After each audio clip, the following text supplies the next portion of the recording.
vodičský preukaz na auto doteraz stačil na riadenie takéhoto malého skútra s kubatúrou do 50 kubických centimetrov. Sú to motorky s maximálnou rýchlosťou do 50 km za hodinu. Ponovom sa už budeme môcť preháňať aj na takýchto silnejších motorkách s obsahom až do 125 kubických centimetrov. Toto je už iná káva. Motorky tejto kategórie sú podstatne silnejšie, s maximálnou rýchlosťou až do 100 km za hodinu. Na jazdu na takejto motorke s manuálnou prevodovkou však môžete zabudnúť.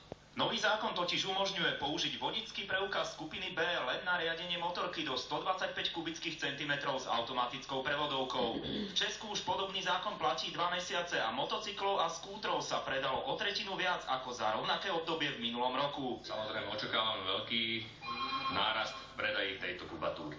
Kým predajcovia motoriek nad novinkou jasajú, odborníci varujú. Motorka to nie je auto.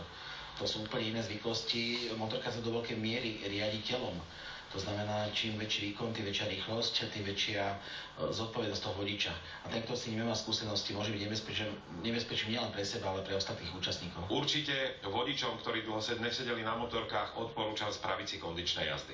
Novela zákona o cestnej premávke by mala začať platiť od 1. mája. Matej Neumann, televízia Markíza.